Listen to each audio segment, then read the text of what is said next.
Hello? Hello? Hello? Hello? Jeffrey? Ooh. Jeffrey? Jeffrey? Hi. Joel Joffrey. Hello, Joel Free. Today we'll do the entire show with accents, smattering of What is my accents. captain's hat? Hey, good eye. I'm switching between I see. British and What? Australian, I think. I don't know. I'm all confused. How are you? I'm fine. It's a fine Thursday. It is Thursday, isn't it? It is. It's a thirsty Thursday, too. Thirsty. That's why I have. Oh, okay. Yeah. Well, I've got myself a polar seltzer plain This is here. my usual lemon perfect. Looks like there's a few folks coming on into the room. Even though I put very clearly on the promo of the show, it's at 1:30 Eastern. Don't fuck it up. Right. I'm guessing some people may Now, still fuck it up. I have a really important question for you. Started using EDT instead of EST. Is that correct? I don't know. Which one's what? I know EST is Eastern Standard Time. EDT is Eastern Dominating Time. Oh, okay. No, I don't know. Let's go with that. I don't know. You say EDT, and I stop at ED and go. I see where you're going. You know what I mean? I do. I do know what you mean. Well, we got a great show today, and we're going to talk about and here's the rub for the people that are here now. We'll repeat it again later for those of you looky-loos or lurkers that are hanging around. We would love to have you join us to tell your story about your journey. So the show today is really about paths and journeys to success, how they're all different. There is no right one way or wrong way, I'd say, to accomplish what you're trying to do in your life, career, business. Absolutely. And I recently wrote and released that newsletter called Stop Borrowing Someone Else's Map. A lot of people just are good with I'm going to copy what they did and I'll just run it that way. And I mean, I look at that and I go, if you're happy with that, totally cool. But there's such an opportunity to cut your own path always. I mean, I've always done it that way. And every time I've tried to go, let me just follow the regular rules and stay within the guardrails, I get nowhere. Yeah. Have you found that or no? Absolutely. Yes, no? It's like a circumstance thing too, because You said circumstance. I didn't say ED and circum. I didn't say circumcision. I said right. circumstance. Yeah. But a lot of times it's like that. That opportunity arises, and whether you go for it or not, or you hesitate, and things can change completely with your career path or what you envisioned as the next step can completely change by something just happening that you didn't plan for. Right. Yeah. I mean, let's talk a little bit. I'll say, I mean, you've heard it a million times, and I know for anybody else that's on here that's already fucking heard this, I'm sorry. But my path was, once I figured out what worked for me is what it was. And I said before, this started early on in life, from my stories at the dinner table about the man in the black hat behind the garage, which unleashed a whole other situation of concern, safety, security, police investigations, the whole nine. I was just trying to legitimately say I didn't do that. But instead of saying I didn't do that, I made up some story about a man in a black hat who was behind the garage. He did it, not me. But joining a band, wanting to play guitar, not being really good enough at it to join the particular band I had an opportunity to join. They needed a bass player. I didn't have a bass. I'm left-handed. I said, oh, what's that chunk of wood in the corner? It's a right-handed bass. Give me that thing. Let me check it out. Flipped it over upside down, played it left-handed, figured it out. Moved on with my life for the next 10 years. And then, again, once that was the bass string snapped one too many times, what am I going to do? I did the usual bar backing, super hot club pizza boy, super hot club barback boy, bartending, waiting tables, the whole nine. And I wanted to get into radio because I thought I had the voice for it. And, I asked around. Nobody was going to hire a 28-year-old intern. And I took advantage of an opportunity that someone asked me whilst waiting in the lobby to talk to someone else. Are you my 2 o'clock? And I said, heck yeah, I am. Let's go. And I went and interviewed for a job, which just happened to be on radio and television, and I got it. And the same thing with my Disney career. I never intended to work at Disney. It was never something that even occurred to me in any way, shape, or form.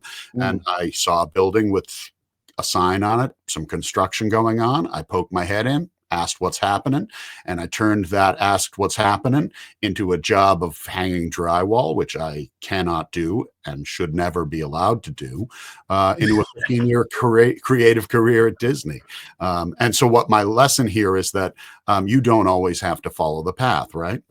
No.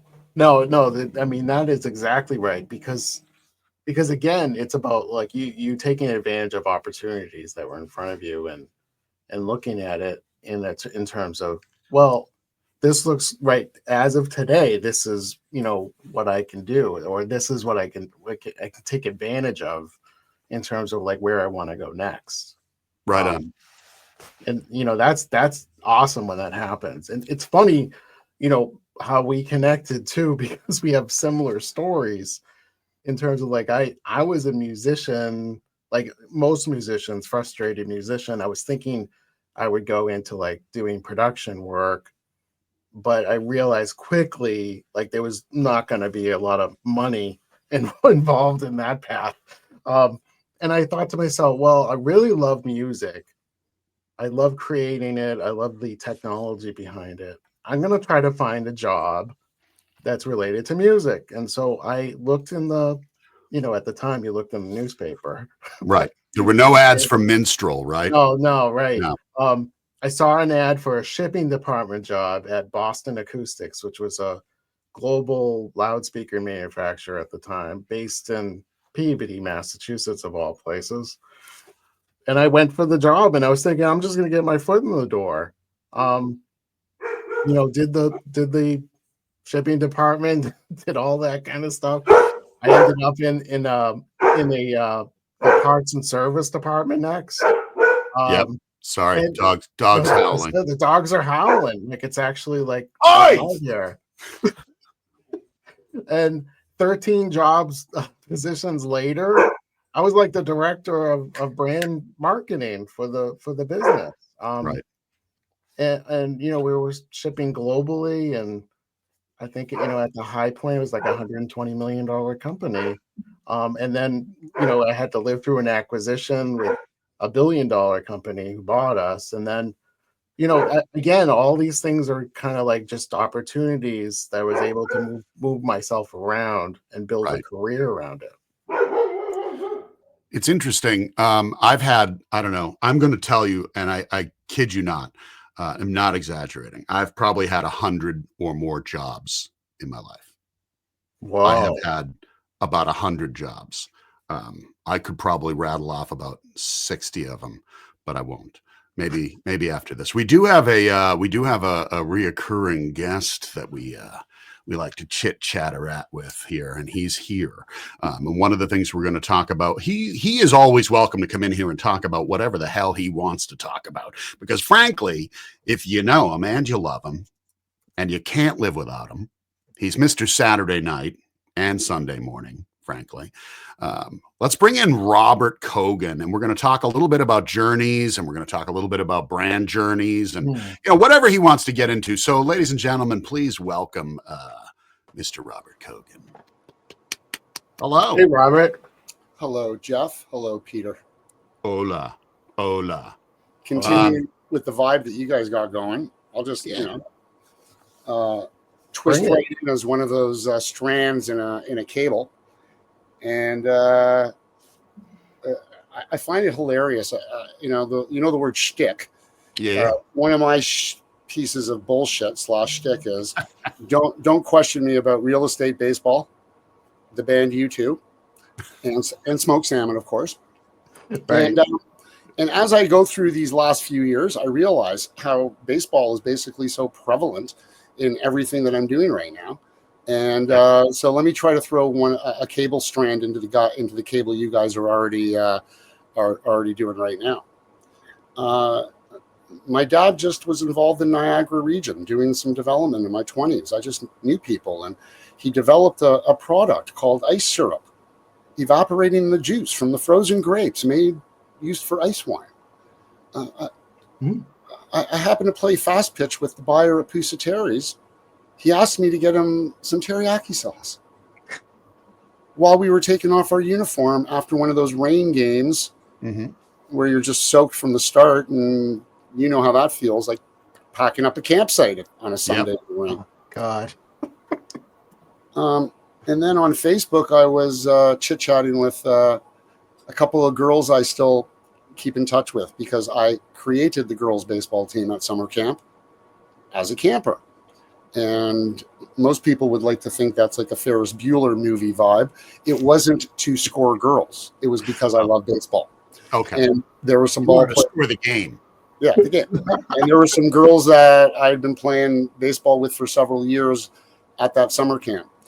And it was because of that I ran into Beth, my first girlfriend ever at that summer camp from Michigan.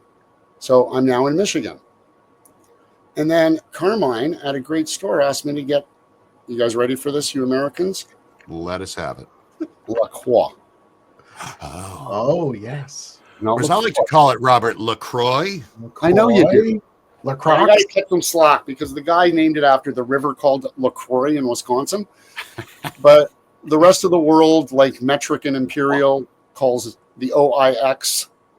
I do not need to go on. But anyway, he just asked me to get LaCroix. I did. National Beverage ignored my calls. And as a baseball player, all you got to do is throw a pitch real close to the guy's face. Yeah. And all of a sudden, Chin music. Yeah. It's a little chin music. But Newton's third law, right? There's an equal and opposite. So, yeah. So then I just brought LaCroix to these cash and carries. Then they asked me to get things for them. What else can you do? Accidentally create a 5 to 6 million a year export business that is supplying American wholesalers with products that you wouldn't even believe that we're sending them from Canada. That's all I'm going to say about it. Right. But it all happened by accident. And it's not the best, though, right? The way things kind of like just work out. But there's things I think, right? And tell me if you agree or disagree, and both of you. Things happen by accident, but do we notice them? How often do we not even notice an opportunity that crosses our path, right? I would say pretty much never. So let me give you a quick little download. I'll try to say it quickly. I like to do events. You might have noticed some of my posts, that festival. We did the festival. Yeah. Yep. Well, last weekend is a pickleball event. Muskoka equals Hamptons, south of France. Okay. It's that type of money, that type of society up here. So, of course, I'm going to sponsor the pickleball. I'm going to get the IQ bars there. I'm going to get the moosh. That's that fake cotton candy that's healthy, 0 calories. Hilarious. I'm going to get the melting forest. I'm going to get the Sati soda. I'm going to get everything I can in the hands of these people at this event. So we go to the gala on Saturday night.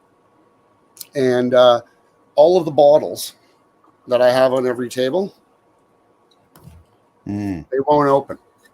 Oh, I just realized something else about baseball. So I go to my car. I always have a bag with emergency equipment. I go get a batting glove.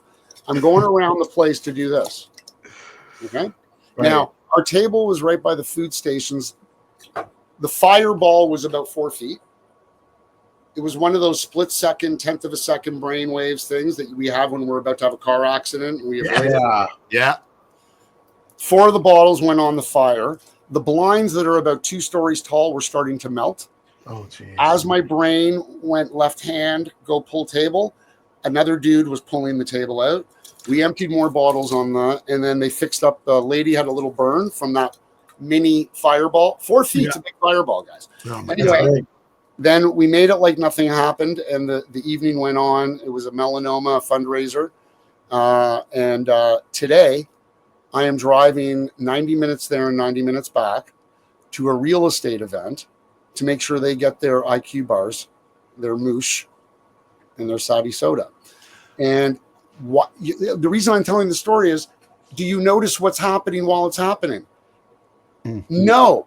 You don't. But because I know that you don't, I'm driving up to Bracebridge, Ontario to drop off 6 cases of fancy snacks and beverages to make sure 100 people, these 100 people are involved in buying $10 to $40 million properties. That's all I need to know. I will get the product there. And then maybe the random karma stuff's going to happen. I believe in that. I believe in that. It's not that things just happen and then you have to notice them. A lot of times it's like in terms of where you see, that karma thing, like where you see where you can add value or help somebody or move something to where you're actually making that impression, they're going to remember you. They're going to, in other words, like there's things that you do that you're not necessarily like calculating to do them. You just do them because it's the right thing to do or whatever. Right. Yeah. I mean, part of it too is like, I look at a lot of these things that happen along the way in whether it's meeting your girlfriend or wife or business partner or job or whatever. They're detours. There's a lot of little detours along the way, and a detour is not always a bad thing. And sometimes you have these little way stations that you pull off, and you want to call it a rest stop. I don't know. It's just a quick detour, and sometimes you learn from these things. There are things you don't want to do, and the things that you go, oh, I didn't know I wanted to do this, Robert, before we let you go, and you can stay as long as you want. If anybody else wants to pop in here, they're welcome to. I see that we've got Kimberly Vogel. She's floating around out there. If she wants to come in, just give us a thumbs up and we'll send you the link. Anybody else that's listening, if you'd like to come in and join us to talk about your path or paths you've heard of or just different detours, we'll send you the link. But Robert, what was like the 1 or 2 weirdest jobs you ever had? Like jobs that you look back now and go, yeah, I did that. Is it a male dancer? No, but male nudity was involved. Oh no. Yes. Can I ask what? I don't want to say what part. Like how was it involved? I don't want to know which part was involved. I'm wondering how was it? What was it? He's rephrasing it. This is a drill. Okay. Okay. You need a drill to screw in toilet paper dispensers. Mm-hmm. Oh. And when you get a paper contract, you always have to supply the dispensers. Mm-hmm. So those that know me will often hear that I was a lucky guy because of my late great father to grow up a little bit of silver spoon and have some really good contacts and really good friends. The Jays tickets that we have that you always say, Jeff Roberts always going to a ball game. That's good. Yeah, those are great tickets. I always make mention that it was my dad who put that all together, not me. But another... unfortunately, he went dark, but a very good friend of mine, very connected with that Columbus family that owns the Limited, the Wexners, they did all the fixtures for them. So every fixture that was done for every Victoria's Secret store, every Limited store was done up at Bathurst Finch and Weston Road at a company called Ontario Store Fixtures. So when I went to help my buddy and earn food money, by selling paper and chemicals. That's a fancy term for garbage bags, toilet paper, hand towels. And so the day of 93, so the Jays are going into the playoff. It's basically a championship series game. I've got my tickets in my hand. I'm going to go hang out at the private box, hang out with my dad, go down to the souvenir center and go get all the presents for the mayors. That level, that's living it up pretty good, right? Earlier that day, I was on my knees screwing in a goddamn toilet paper dispenser at Ontario Store Fixtures with these Italian factory workers, and I could see their legs in the next stall. I didn't have enough authority to put the bathroom construction happening now. I didn't have that credibility yet. So there's your answer, buddy. Screwing in toilet paper dispensers at Ontario store fixtures. But later that day, I was sitting front row watching the Jays beat the Chicago White Sox. Nice. Wild, man. Yeah. Okay. So I don't know about you, but I'm finding that this show in particular today seems to be highly sexually charged. I know. What's going on there? You said was there strippers involved? I have to tell the truth. No. Yeah, no. But I did see guys taking their pants down. Right. Well, there you go. And with a drill in my hand. And with a drill in his hand. And two birds in the fist, or what do they say? Two birds in the glove. I don't know if that's that goes down as my easy go-to when someone says, "Man, this is such hard work." We had to walk uphill both ways to school type vibe, right? Yeah. I drilled in toilet paper dispensers, kneeling on the floor while guys are dropping. Yeah, that's a bizarre job. Yeah, that would be an oddball job to have for sure. So, hey, you have a delivery you got to go do today. What are you doing? Where are you going? What are you delivering? I told you at the event on. This is content. Yeah, this is good content. At the event on the weekend, I met a young lady, and all my sampling and giveaways. She loves Melting Forest. She can't stop drinking the Melting Forest. She's already on a program with the energy and the chill and the one in the morning, chilling out in the afternoon. And this is the organic spread that I live for. And she's a high-end real estate professional. And the real estate up here in the Muskoka area. Oh.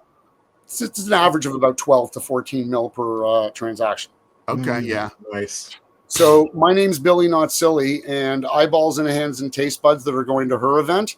I love it. They're either customers, clients, or other agents. And what we're going to do is we're going to make sure that they associate Holly Carroll is her name, and they associate her service with high-end products. Open houses for high-end real estate, they're always calling the caterers. They always want to have something better than a Timmy Hortons bucket with cups or a bunch of Starbucks cups and a big pot. Right. They want to take it up a level. I'm the guy that will get them any brand that you see trending, it will be there. Even if it's a brand that are low life bleeping mother bleepers, I'll still make sure that they get the brand. It's all about the experience, right, Robert? Yeah, so that's where I'm going. It's 90 minutes. I'm in Midland, Ontario now. I'm going to be going over to deep in Muskoka. It's called Bracebridge, little town called Bracebridge, Ontario, and dropping off some moosh that's not cotton candy. We all know IQ bars. Yeah. I got to tell you, that's such a hard sell, those IQ bars. Really? No. It's the easiest. They're lining up at the end of my driveway asking for them right now. Okay. That's crazy. We got 2 pallets in just to test it out with some independents. I got an order for 6 pallets going in tomorrow. They're just gone. Everybody wants them. Yeah. There's no BS in them. That's what we're doing, Peter. It's just this regular hustle stuff. Earlier today, I'm on the computer making sure these 4 truckloads get where they got to go, and nope, strawberry, okay, pineapple. How about some more orange, and moving things around and getting the pallets returned. Getting pallets returned. Oh my God! But there's a little picture of what's going on in my. I like the little tag. I typed that in a couple months ago. In orbit. There's a little bit of what I'm orbiting. What's going on the spaceship, and that's why we're driving, doing it at 3 hours in the car, making calls, getting things done. But to make sure that that this Bracebridge real estate meeting has the best brands ever. That's how I take care of the brands. When I tell them they got to send me free cases, this is sort of what it's for. You know what I mean? Right. Awesome, man. Awesome. Hey, we got a couple more people popping in here. We got Allison Clay. Jeff, there was a story, and I lost the comment. It was a story from Kimberly Vogel. Yes. And then for some reason, it's not coming in. It disappeared. It's like she changed her mind and was like, yeah, I'm not telling. No, I'm not telling. We got Allison Clay. She can only jump on for a few minutes. And of course, Rod Christensen. Rod just had no to jump on. Oh, but I can read the story, I guess. Yeah, read the story. Before I go, guys, do you guys have a question for the prize today? because I want to make sure that I step up with. I'm going to be in Michigan next week, so we can get a prize winner receiving a special Wear the Dogs of Society Howl gift bag from the PFE Outpost in Southfield, Michigan. Okay. Oh, snap. It's better than the prize I was going to send out, Robert. Yeah. Did you see the prize he had? Would poop you again. That's a little too close to that worst job I just described, buddy. Yeah. I think we'll go with Robert's prize. And say it again one more time so it settles into my brain cavity. When you do the contest, if you have one winner, you can even do two and spread the love. The prize is going to be one of my typical, Allison knows what I'm talking about. She can explain it. It'll be a box with samples of most of the SKUs of all of the brands that we're dealing with. Melting Forest, Sati Soda, some IQ bars, some IQ Mix. There'll be some Mike's Barbecue Rub chips in there. There'll be some mochi, shelf stable, not the frozen one. Yeah. Shelf stable mochi, which is worth like a 20-minute discussion we're not having. Yeah. So that's what we'll do. So they're going to get I'll be getting it out next week when I'm back in Michigan. Yeah, that's awesome. Thank you, Doctor. We love that. Thank you. Thank you, guys. You go have a great rest of the day. Enjoy your long weekend and or enjoy the weekend, whatever it may be. Yeah, we do Labor Day too. All right. All right. I don't know. What do I know? Okay, guys. All right, bye. Take care, man. Hey, Joffrey. Yes. Can you send what's his name? I did. I sent it to him. Oh, to Rod. Yes. I wanted to call him Rich. I wanted to call him Chris. I wanted to call him Todd. It's Rod. Rod's going to come in here at some point. Yeah, you can come on trouble. now. Jeff, what was one of the weirdest jobs you ever had? Oh, God. Well, actually, it wasn't. I don't know if I had like quote unquote weird jobs, but it might surprise people that I worked a night shift at a grocery store for a year, cutting and pricing at the time, because we had that. I'm dating myself again. We actually priced the items with a sticker. And I used to work with a night crew overnight with the cleaning crew and stock all the shelves at a grocery store in Lynn, Massachusetts. Oh, there you go.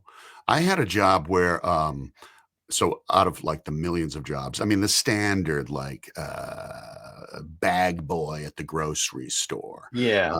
I was stocking shelves in every single New England pharmacy store. Like there was a run where that's all I did. I was like the hot stock shelf kid. I worked at like a CVS, a Walgreens, something called it wasn't Hannaford, but it was whatever. Oh, Heartland. I remember it. Yes. I did it at like all the biggies, all the big hits. You know. I'll tell you though, I had it's funny when you said Walgreens. When I was 16, I worked part-time at a pharmacy, and two gentlemen that were brothers owned the pharmacy. It was a little local one, not a part of a chain. And they would have me count out medicine for prescriptions, which is like a 16-year-old should not be doing. Yeah, no, I would have been. I would have been Valiums into one for you, one for me, one for you, one for me. Speaking of one for you, one for me, and someone who's just obviously on drugs. I'm kidding. That's not fair. What a way to intro. I know. This next guy's on drugs. I swear to God. No, we don't know that. We'll let him speak to that on his own. Yes. Honest to God. I probably just ruined everything for him. He's probably just ruined the whole relationship. I can sense the lawsuit. I'm being served as we speak. Welcome to the stage, Mr. Rod Christensen. Oh, well, thank you, guys. Thanks for having me on. Now, wait. Before you're on, now you're on. It's too late. What's the hair product you're using there? Because you got yours up higher than mine, and I'm going, hey. Oh, it looks good. Hey, yeah, I don't know. That's it. I can't remember. I think it's called Fix Your Lid. Fix Your Lid? I think it was called Fix Your Lid. It's just something that my wife had picked up for me. Okay, I love it. I love it. So, yeah, I just every once in a while, I like to. I love it. Look at that. It's even moves. Mine doesn't really move. So, God love you. But you didn't come here to talk about your hair. Oh, I did, actually. Oh, Good. I'm perfectly fine talking about whatever you guys want to talk about, you know. So We love it. Hey, you know what? We have had the chance and the pleasure of speaking to you, and I think we're gonna do a full on sesh with you one of these days. I think yeah, one of these days. Yeah, isn't it? It's already booked, isn't it? No, I don't think we had Well, anything. we're gonna Yeah. book it before the end of the day. I tell you that much. All right. Tell us about some of your journey. How, maybe if you had some odd jobs, some jobs that you were like, whoa, this was a detour, this was an offshoot, this was a train wreck. How did you get to where you're at now? I am like you. I have had so many just odd jobs, from painting with my dad, doing handyman stuff with him when I was a kid, all the way to, working at Circuit City, and I've been in the design industry for 20 years now. So I've just picked up a whole bunch of random experiences there. I'd say probably the most interesting was when I got my start. Going to college, I didn't really know what I wanted to do. My dad was always like, "Oh, you shouldn't do art. Like everybody that does art is starving artists." So I actually started college in architecture, got into doing 3D animation in the architecture program. So then I jumped to the film program at the U, and just not knowing what I wanted to do. So I decided that I wanted to look at ad agencies and look at working at one of those. And so I had applied for a job at a direct mail firm. They were looking for an ASP.NET developer, a senior ASP.NET developer. Oh my God, that's way. And I sent them in a application that said, "I am not that guy, but let me tell you why you want me." Right. Because I was like, I'm a quick learner. I'm a hard worker. And the boss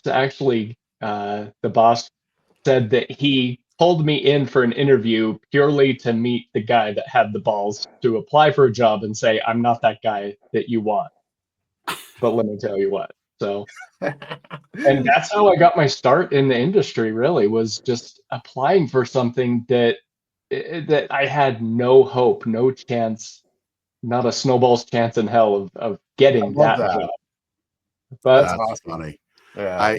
I don't know what it was for me. Like, I just didn't have like personally, I just didn't have like a bent or a leaning towards school. And I think I was just, I don't know. I couldn't sit still, frankly.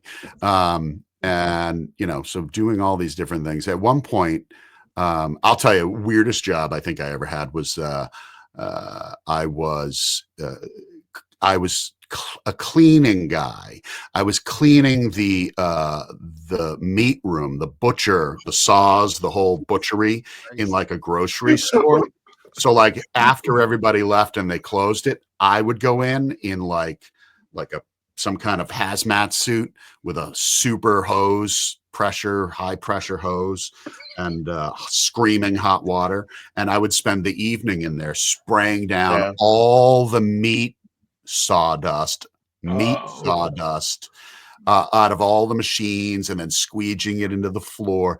Dude, it was so gross. It was so gnarly and not in a good surfer way, brah. It was so gross. That sounds gross. I did not last long with that, Yeah, that sounds pretty rough. What did I learn from that? You're asking? Yeah, what did you learn? Yeah, what did you learn from that? Nothing. To do better. Do something, buddy. Do better. It's funny. He's my best friend, and he has these funny stories. No, it's not you. That's enough. That's enough. My friend Chris, but he's done these things where he does what I call the I left something in my car move. And so he worked at Chuck E. Cheese, and he had to wear the costume one day and be Chuck E. Cheese. And he realized that day that this was not like where he wanted to be in life. And so he said to them, I left my lunch in my car, and he never came back. So wait, the Chuck E. Cheese band just played without Chuck E. Cheese then? Well, I don't know what happened that day for the rest of the day, but he was no longer involved. They might have No had longer someone else involved. involved. No, I was Santa one year. were you? We had a partnership. Yeah, you got Yeah. you look just like Sam. Dude, this was really early when I started working for ABC and Disney. And there was some partnership they had with like the Stop and Shop or one of the, chains of grocery stores. And, I was always looking for a little extra, like, how can I make a little extra cash? What can I do? And they were like, yeah, you know what? You're going to be Santa. And I was like, yeah, I don't really want to do that. That's weird and creepy. And at the time, honestly, I was like 150 pounds soaking wet. And, I think so.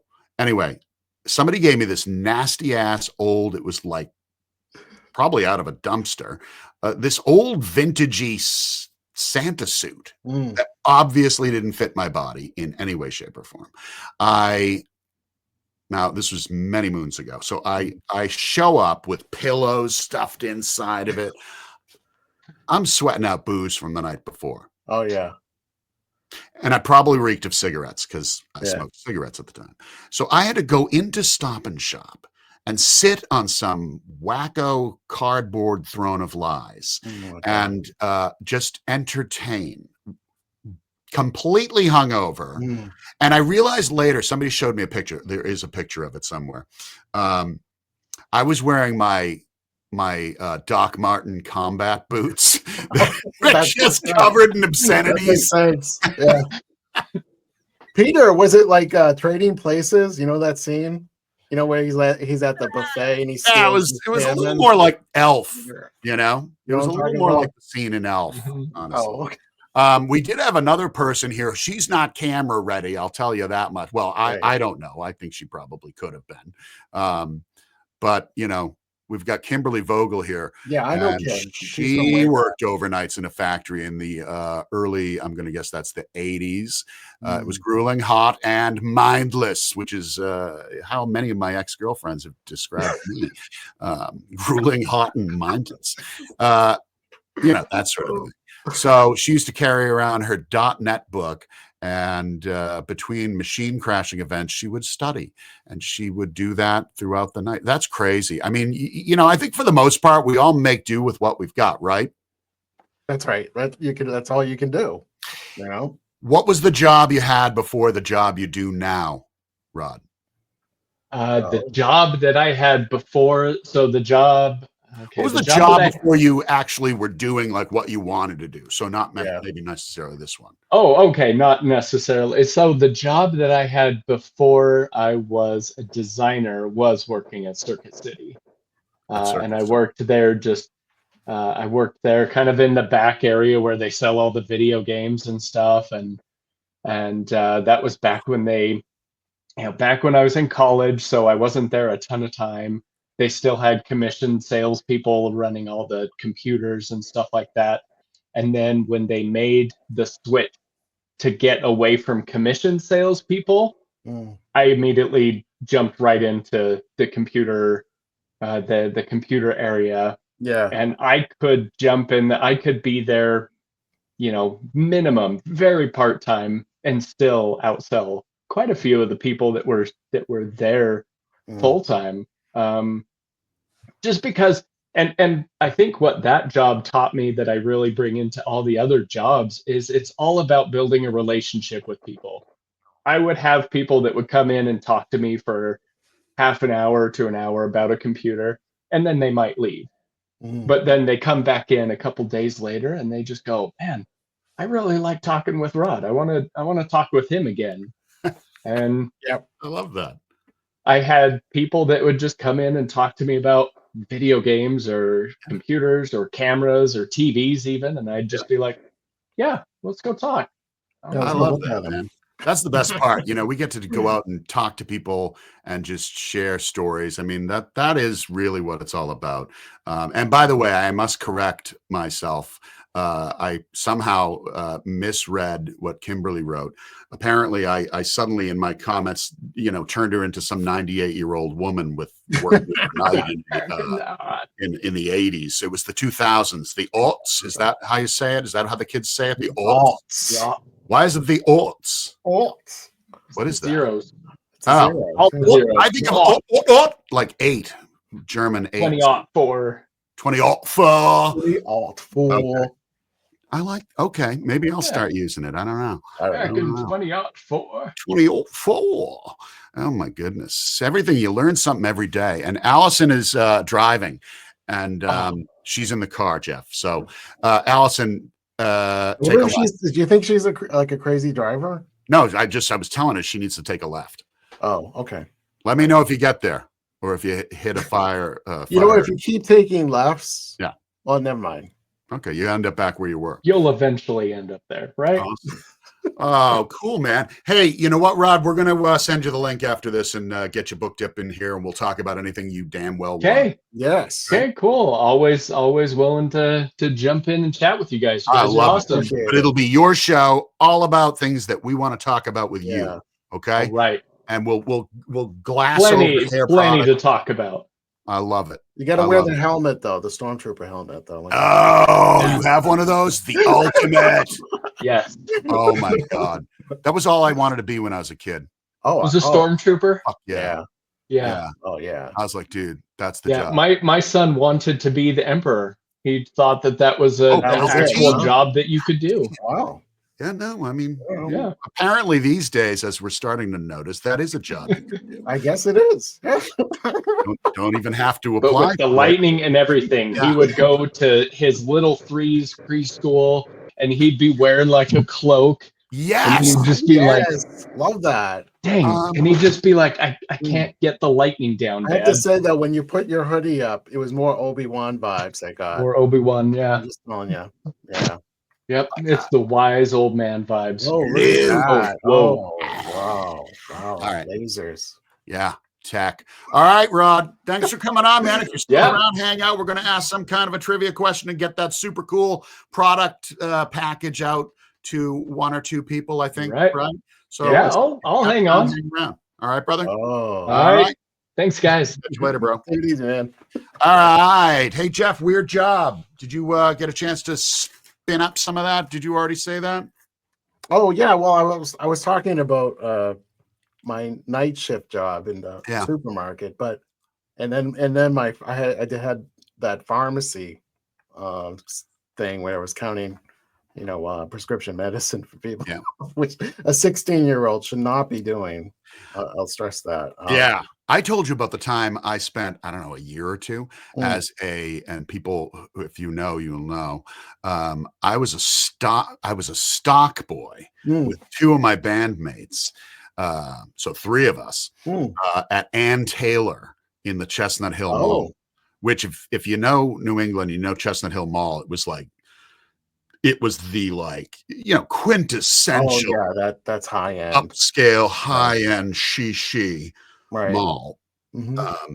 And we worked in Ann Taylor in the back room, unboxing clothes. And it was just alarming because it was with like my 2 best buddies. We were sickos and we were always laughing, always screaming, always putting on women's clothes. I love it.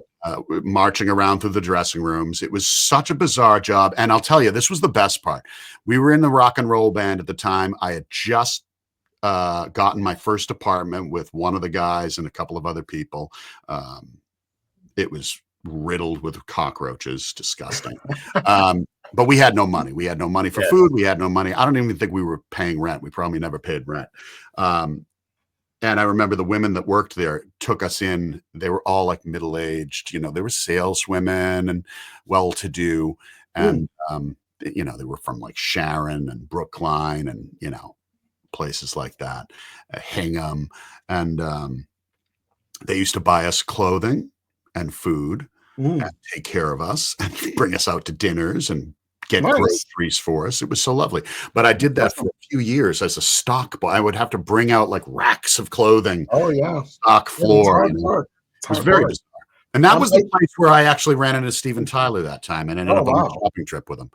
He was looking for women's clothing. No, I think he was looking for scarves. Oh yeah. You know what? There is one more weird job. And it's funny too, because I had worked at a movie theater and I was like selling tickets, working behind the counter. And they offered me the job to be the popcorn popper. Ah. So we would pop popcorn in bulk before, like the week. Mhm. And I would pop like 20 bags of popcorn. But the beauty of it is I could work any hours I wanted. So they gave me a key to the movie theater. Mhm. And I would, come in late at night, maybe, like during the last like movie that they were playing.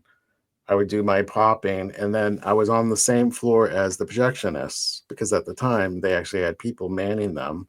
Mhm. They weren't automated, and they were using actual film.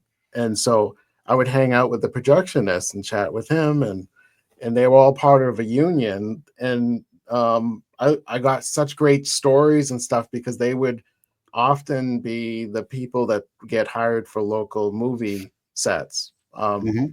And the projectionist that I got friendly with actually did a Perfect Storm. He was one of the camera guys on Nice. Perfect Storm. Huh. That's crazy. But that was such a fun job because I could make my own hours. Yeah. I could go in there, do my thing. I had to pop popcorn, and let me tell you, when that popcorn comes right out of the kettle for the first time, it is so unbelievably delicious. Oh, I thought you were going to say hot, but yes, I can Oh, imagine. hot and yeah.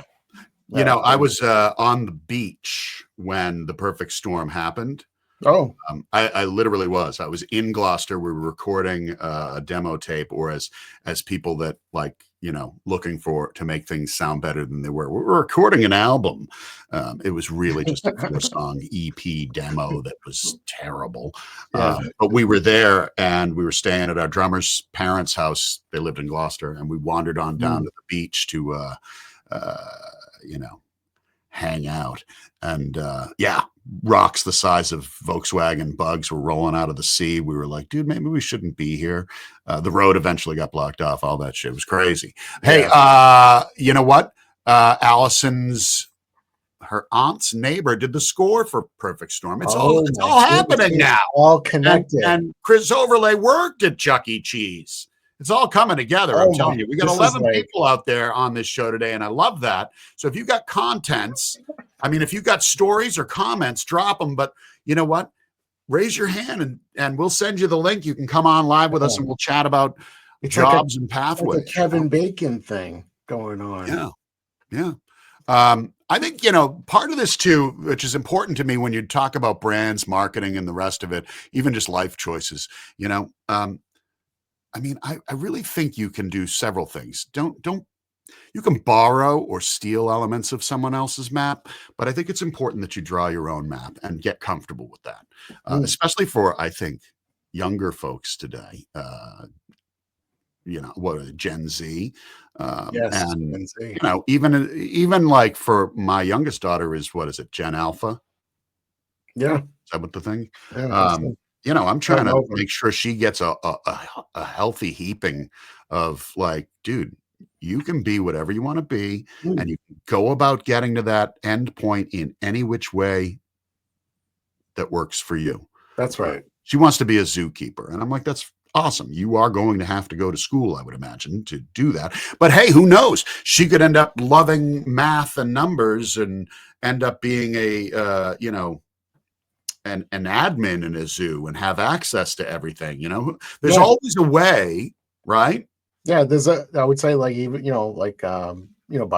something biology related, or in terms of environment. Wow, that's great. And Allison is mentioned her what was it? His dad's friend died on that boat. Yeah, I remember that was a crazy thing. That was crazy. I forget. It went on for a bit, and it was a fabulous movie. Every time I'm in a pool, I definitely reenact the scene with Clooney and the other fellow there. I always like to tell someone that the best skipper I ever had, Captain, things like that. Oh yeah, right. It's good. It's good to keep it real. Come on now. Who dares come on this show with us live? We'll ask you some weirdo questions. Yeah. Jeff, do you have anything you want to talk about as far as a choice of trivia question for the prize today? Yeah. So I have some questions that are 1990s food related. What do you think about that? Do you think that would fly good? I say Hmm. let her rip. And hey, thank you for the heads up there, Allison. Super cool bear rescue in Sitka, Alaska. She should go get a summer job there. Yes. Next summer she'll turn 11 and I will send her to rescue bears in Alaska. In fact, I actually could send her and know full well that she would be fine and probably do the job very well. She's got a bit of a way with animals, if you will. So, Jeff, you've got a question. We've got 12 people here hanging around. Somebody just showed up and like, oh, prizes. Are they gonna know this? But let's give it a shot, right? So well, is it a simple question? Do you want to whisper it in my ear? Oh, that just tickles. No.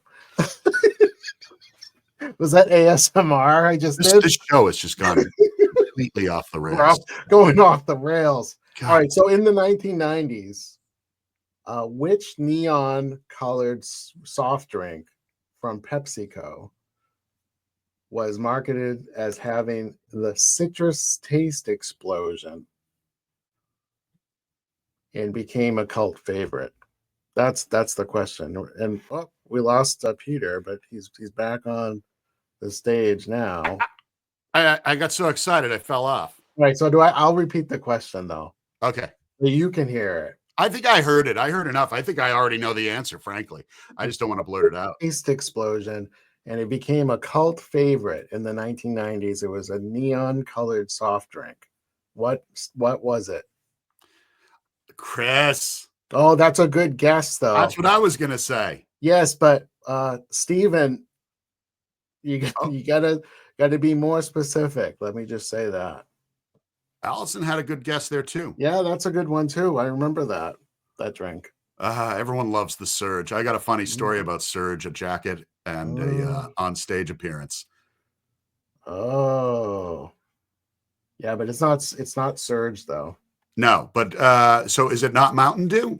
Well, it is Mountain Dew, but we're looking for the specific. It's the specific version of Mountain Dew. Okay. And it was really like it's really stood out. Oh, close. Oh, is that it? No, but I'll tell you though, if I don't see it come up, I think Steven has the closest one. So yeah.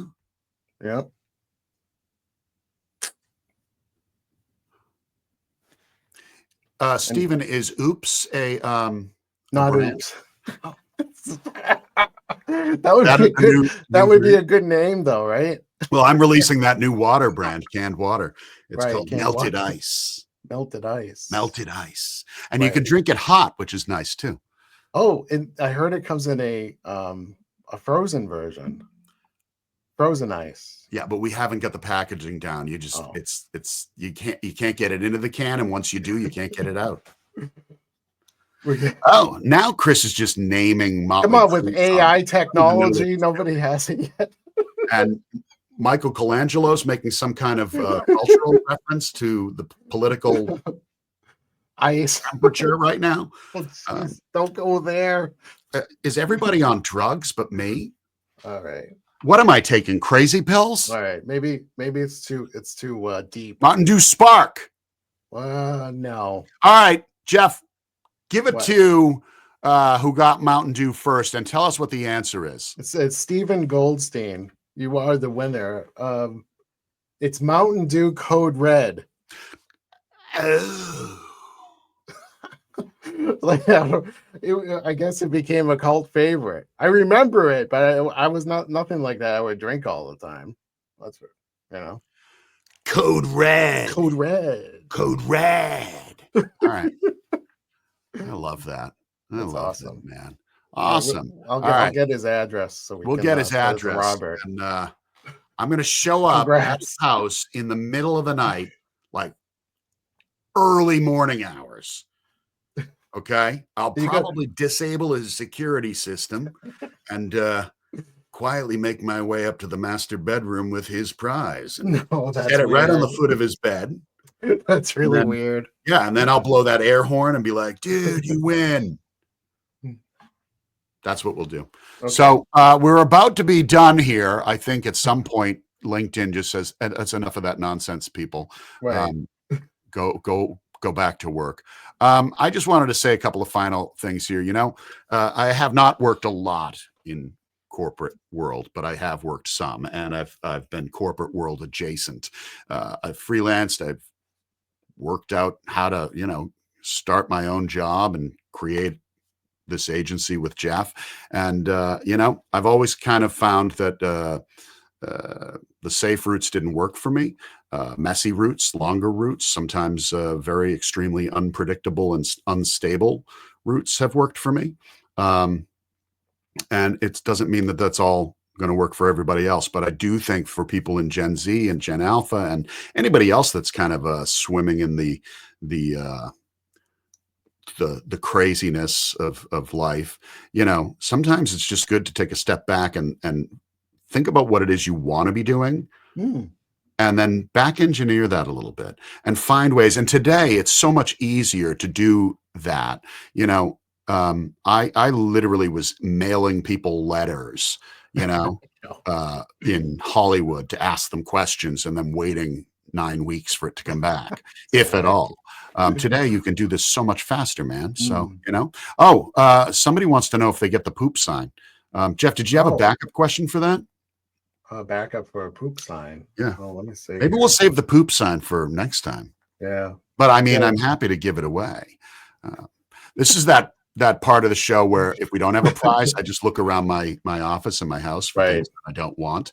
And I have a book right here. I do have I have a broken Stoic. lawn sprinkler I was going to put up as the prize today, but maybe we'll save that one for another time. You could save Hey, that.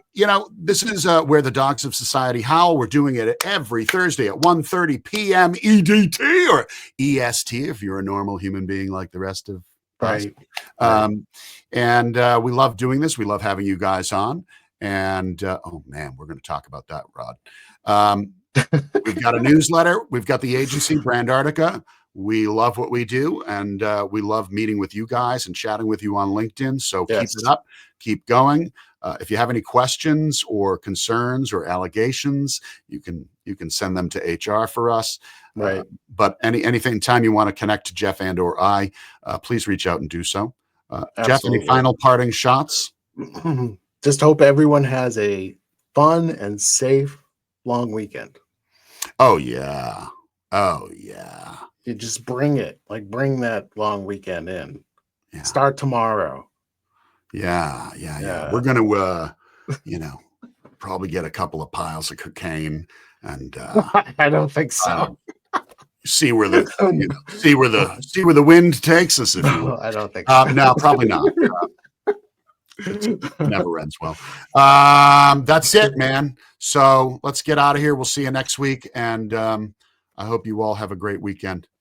Cheers. Cheers. Bye. This is that weird, awkward part where you end the stream and it doesn't quite end. And you're like, what do we do now? Oh, there's that thing I forgot to tell everybody this time. You ready? Yeah. Okay, ready? I'm ready.